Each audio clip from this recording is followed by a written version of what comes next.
setiap umat-umat yang ada, dimanapun kita berada, maka Tuhan selalu tertuju kepada kita.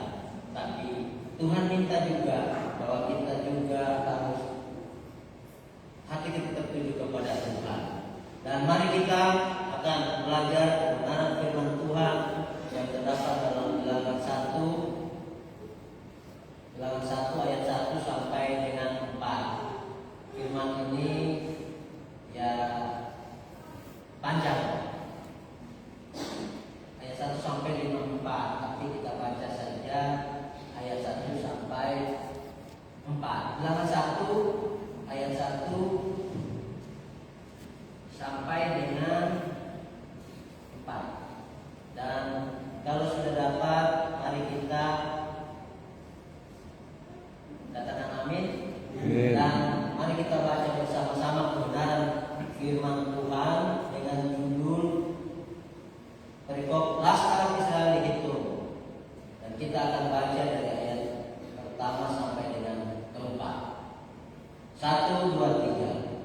Tuhan berfirman kepada Musa di padang Gunung Sinai dalam kemah pertemuan pada tanggal 1 bulan yang kedua, dalam tahun yang kedua sesudah mereka keluar dari tanah Mesir.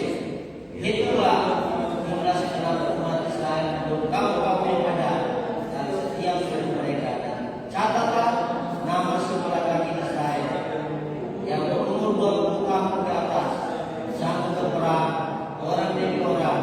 Kau beserta Harun harus mencatat mereka menurut pasukannya masing-masing. Dari tiap-tiap suku harus ada orang yang mendampingi kamu, yakni satu orang dari suku yang dibaginya. Amin. Puji Tuhan, kita Bilangan ini berbicara tentang hitung dan catatlah. Tuhan memerintahkan, menyuruh kepada Musa, berfirman kepada Musa dan kepada Harun supaya mencatat setiap orang Israel yang sedang dalam perjalanan menuju tanah perjanjian, yaitu di saat mereka berada di gurun pasir Sinai. Saat itu Harun tidak membantah, Harun taat, Musa taat, dan mereka menghitung. Dan kalau kita lihat yang dihitung adalah 12 suku, dan jumlahnya juga dikatakan di sini ada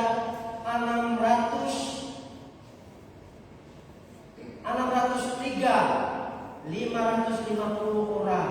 Tuhan memperhatikan setiap umatnya. Tuhan menghitung, mencatat. Apa Tuhan tidak tahu? Tuhan tahu.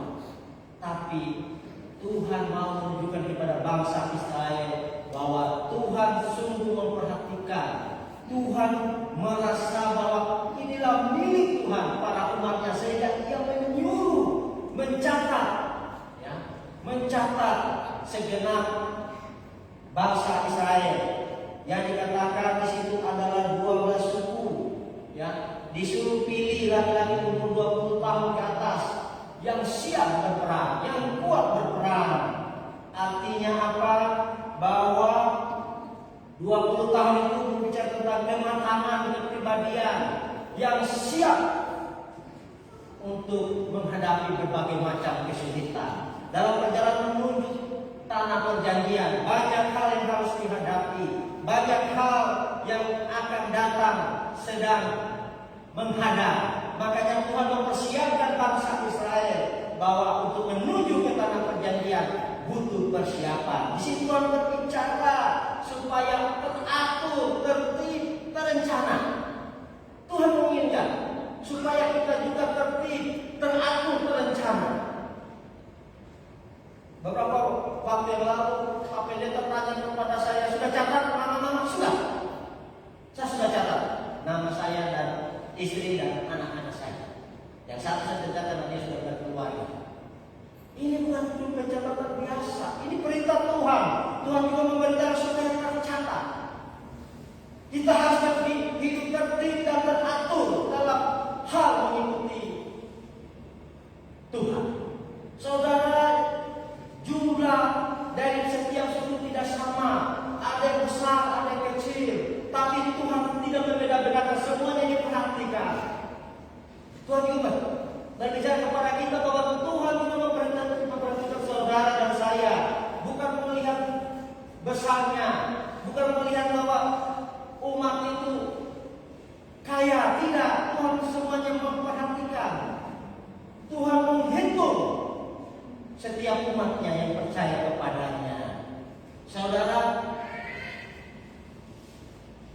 maksud Tuhan supaya kita hidup teratur ketika terencana untuk menuju tanah perjanjian, untuk menuju ke tempat yang Tuhan janjikan bagi kita.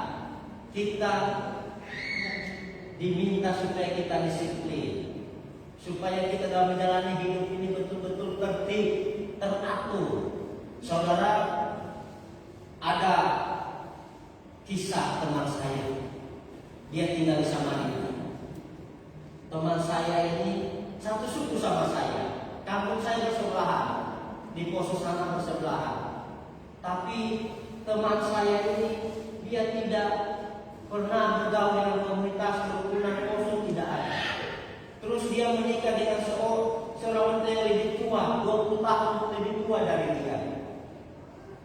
Dia gagah, dia perkasa, gemuk putih. Tapi dia mengambil seorang istri yang kuat dan dia menikah secara muslim. Saya sering berbicara kepada dia. Saya bilang, saudara, ya hidup ini tidak panjang, saudara. Kita harus jelas dalam kehidupan kita. Saudara masuk Islam, menikah, tapi saudara juga tidak pernah ke masjid. Tapi ke gereja juga tidak pernah, ya. Bergaul dengan orang sesama seiman Kristen, kalau masih Kristen tidak ada. Hanya saya, dia sering datang ke rumah saya waktu di Palaran, juga waktu saya tidak dihamil, dia sering datang, saudara. Tapi kepada komunitas yang lain orang tidak pernah. Dia tinggal di Terminal Banjarmasin. Dia bergaul dengan orang Bugis di situ. Dia bekerja beliau saja, pokoknya pekerjaannya ya pekerjaan orang terminal. Saudara, sekali waktu dia datang ke tempat saya, dia kurus, seperti tidak berdaya. Ya, saya bilang, saudara,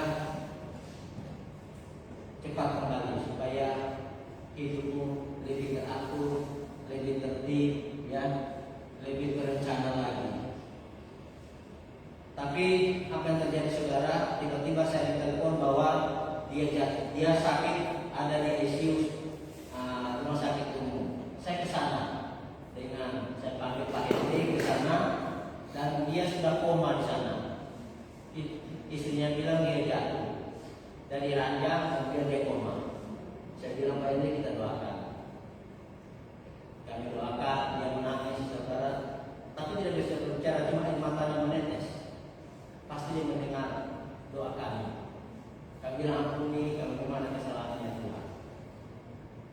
Pak Henry bilang, dia pegang kakinya, bilangnya masih lama ini, masih panas. Akhirnya kami pulang, baru lewat Palaran ditelepon sama menantunya, ada anak tirinya sudah menikah. Dia bilang, bapak sudah pergi, sudah meninggal. Wah, bagaimana ini? Kemudian saya bilang, kita ambil ibunya dulu supaya kita balik ke rumah sakit umum. Sampai di sana, saudara, istrinya hilang, saudara. Menghilang istrinya. Kami cari-cari.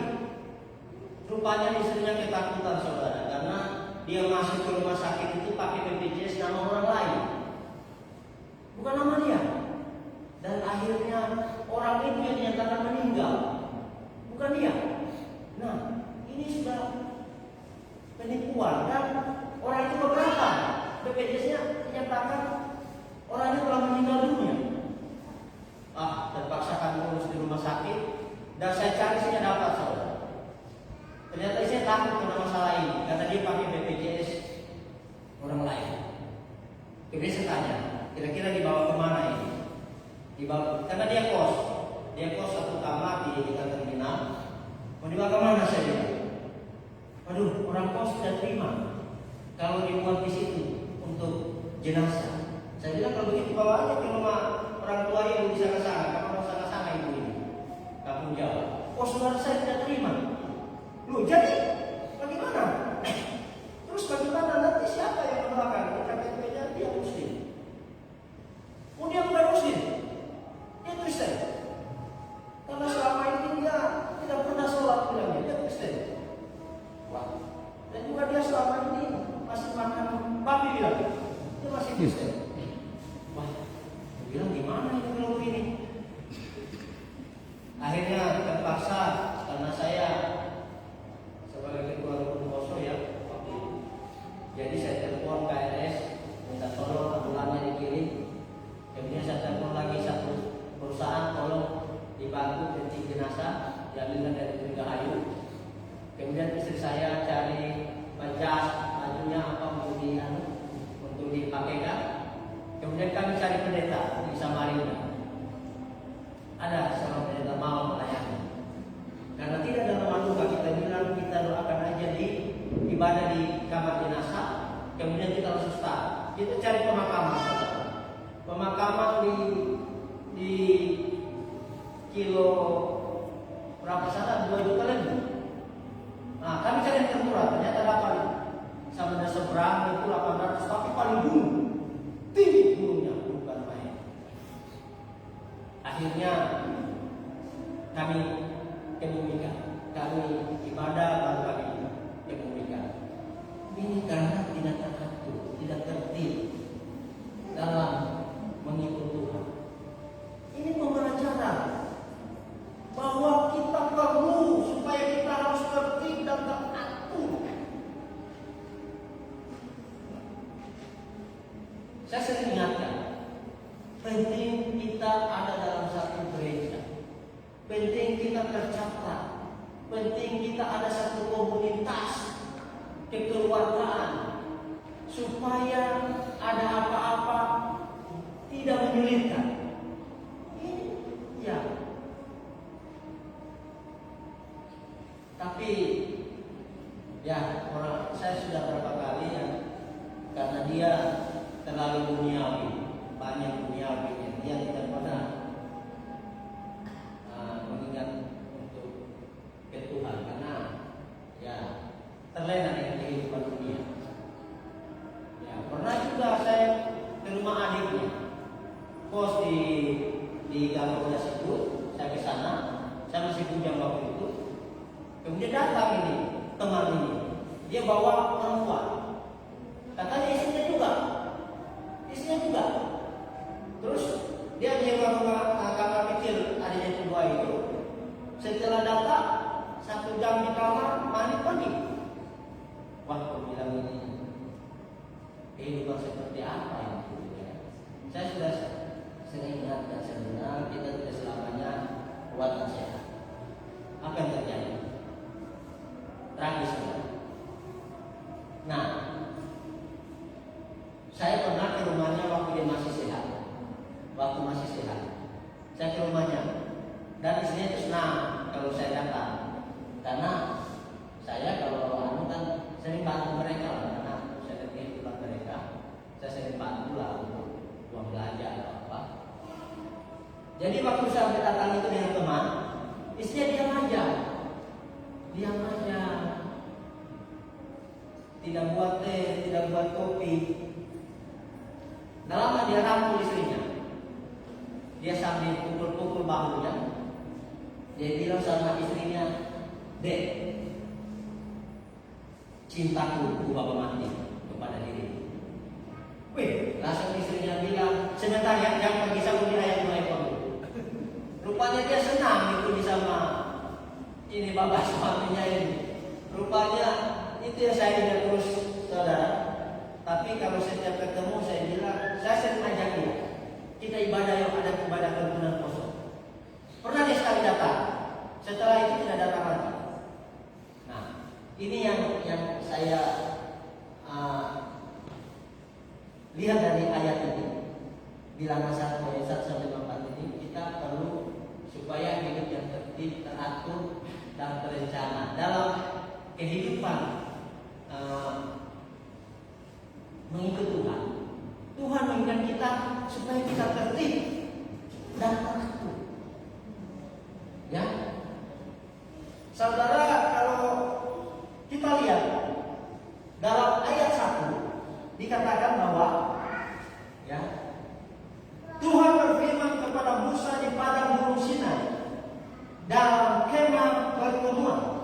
Saudara, Tuhan berfirman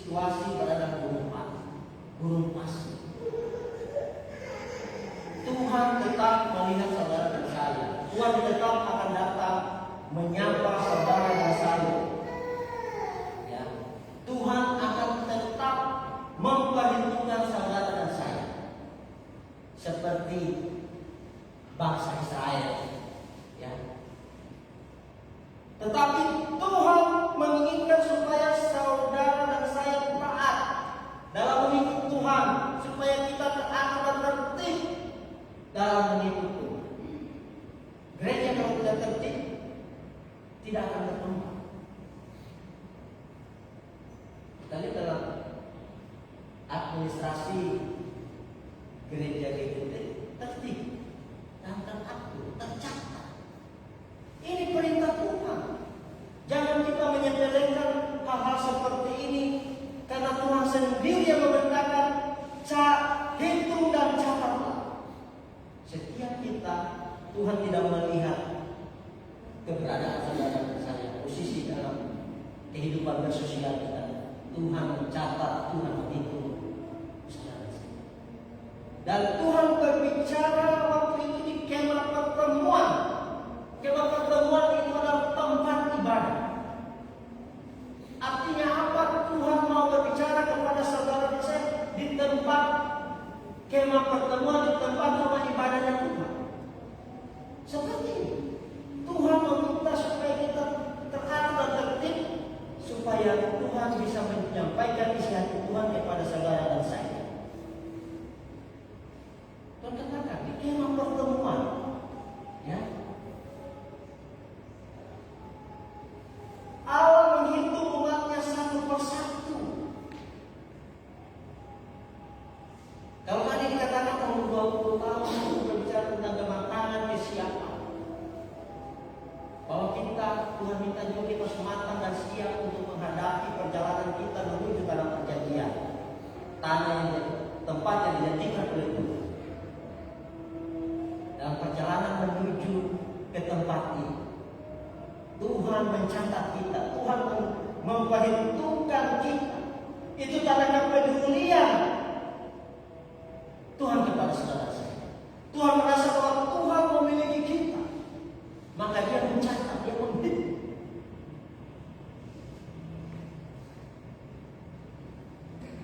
Saudara, saya ambil ayat ini karena saya ada kisah dulu.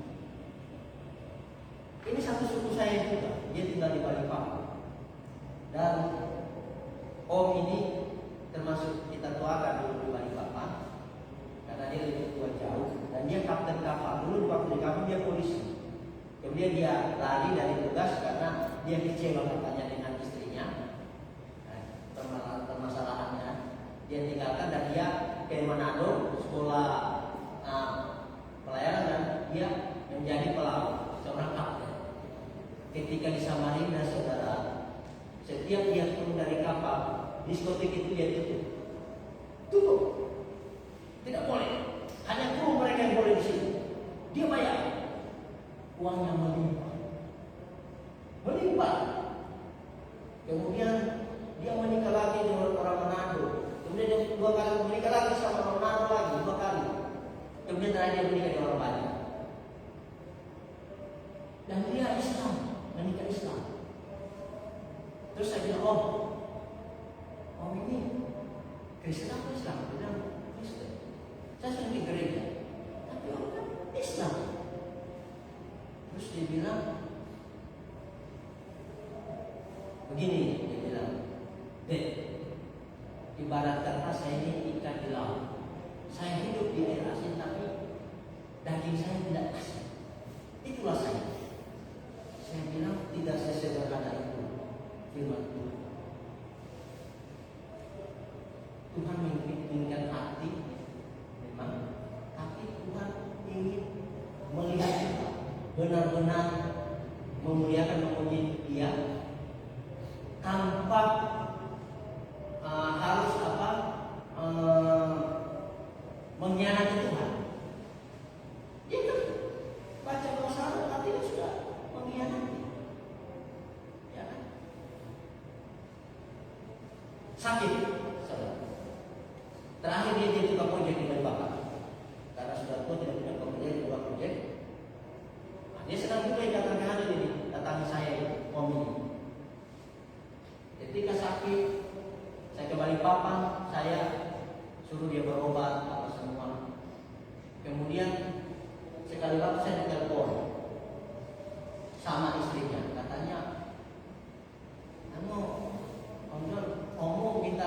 kita ambil dia, bawa ke Hamil, dia ingin ke Hamil katanya. Oh ya kan? Nah, ada salah satu om saya suruh pergi dia. Coba lihat ke sana. Katanya dia sakit, mau ingin ke Hamil. Ketika om saya satu ini dia, aduh, dia bilang sudah dibacakan doa ini. Dia doa apa? Dia tanya doa apa ini? Ayat kursi bilang. Baik. Katanya tinggal satu-satu nafasnya bilang dia. Jadi, jadi om saya ini yang satu ini masih bisa dia isi di telinga. Jadi rupanya dia mau punya handuk ke tempat saya. Ketika dia meninggal, maksudnya dia dikuburkan secara Kristen. Dia meninggal saat itu. Istrinya tidak mau berkeras, dia Islam.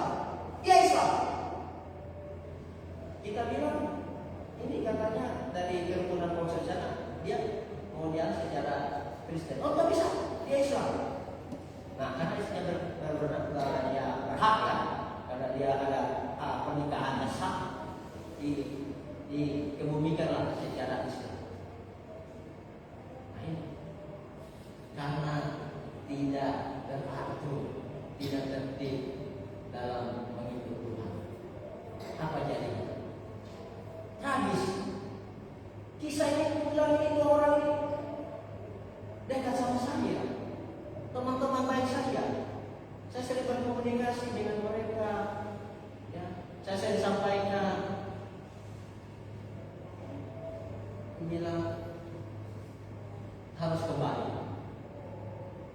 Tapi mereka sepertinya karena merasa masih sehat menggampangkan. Saya melihat akhir kehidupan yang tragis yang mereka alami. Saya baca di belakang ini, Tuhan memberikan kita supaya kita hidup yang teratur dan tertib dalam mengikuti Tuhan. Kalian apa saya bilang? Tuhan bilang khusus orang Lewi jangan di situ. Berikan mereka tugas untuk menjaga kemah Tuhan, rumah Tuhan. Artinya dalam setiap kehidupan masing-masing punya tanggung jawab. Kita punya tanggung jawab masing-masing, besar atau kecil. Kita punya tanggung jawab yang Tuhan sudah berikan, dan Tuhan mencatat kita semua. Tuhan melihat keberadaan kita semua. Setiap suku dari mana saja Tuhan catat. Tuhan bilang hitung dan catat. Saudara, mari supaya kita dalam hidup Tuhan, supaya kita selalu begitu perintah Tuhan seperti dalam bilangan ini, kita harus hidup tertib, teratur, ya. Karena Tuhan mencatat nama saudara dan saya. Saudara, ketertiban itu terjadi karena ketaatan. Musa dan Harun ketika disuruh menghitung, mencatat, mereka lakukan tanpa bertanya. Bangsa Israel ketika mereka diminta mencatat tanpa memantah, mereka tetap langsung mencatat nama masing-masing. Itu menggambarkan bahwa ketaatan itu sangat penting agar ketertiban itu bisa terjadi. Ketertiban dalam pelayanan akan terlaksana, akan berjalan dengan baik kalau ada ketaatan dari kita semua. Kita jangan merasa gundah, ragu, jangan kita merasa ya bagaimana kalau banyak hal-hal aturan yang diterapkan di dalam pelayanan, dalam gereja, itu adalah kehendak Tuhan yang minta, saudara, untuk menuju tanah perjanjian di akhir yang kita tuju. Tuhan minta dalam perjalanan hidup kita, dalam sepanjang kehidupan kita, agar kita taat supaya kita bisa tertib dan teratur dalam hidup. Kita memiliki masing-masing tanggung jawab dalam pelayanan, masing-masing. Tuhan mengingat supaya kita tiba di dalam perjanjian. Makanya Tuhan persiapkan. Suruh pilih umur 20 yang siap berperang. Masa saat ini kita berperang dengan banyak hal, dengan situasi yang kita hadapi saat ini. Banyak hal yang tantangan yang kita akan hadapi. Kita harus siap. Tuhan minta supaya kita mempersiapkan diri. Situasi kita mungkin sedang di padang gurun, sedang dalam situasi tidak baik. Tapi Tuhan tidak akan melupakan saudara saya. Tuhan pasti terus akan peduli kepada kita semua. Dan ibadah sebagai pusat kehidupan saudara saya. Ibadah itu penting. Makanya secara khusus orang Lewi dikhususkan untuk menjaga kemah Tuhan untuk melayani. Itu Tuhan menyampaikan bahwa ibadah itu sangat penting dalam kehidupan sebagai pusat kehidupan kita. Ada ibadah. Ketika kita mengikuti perintah Tuhan, kita taat, kita hidup teratur, terencana dalam melayani, kita jalankan dengan sepenuh hati, maka kita akan sampai kepada tanah perjanjian yang Tuhan sudah janjikan kepada saudara dan saya, dan kita tidak akan mengalami akhir kehidupan yang tragis seperti yang saya pernah alami dengan teman-teman saya. Saya akan percaya bahwa kita semua yang ada di tempat ini melalui firman Tuhan pada malam hari ini, bahwa Tuhan sampaikan bahwa semua kita tercatat, semua kita dihitung oleh Tuhan. Maka jangan ragu dan bimbang, mantapkan hati agar kita berkarya dalam pelayanan dengan sungguh-sungguh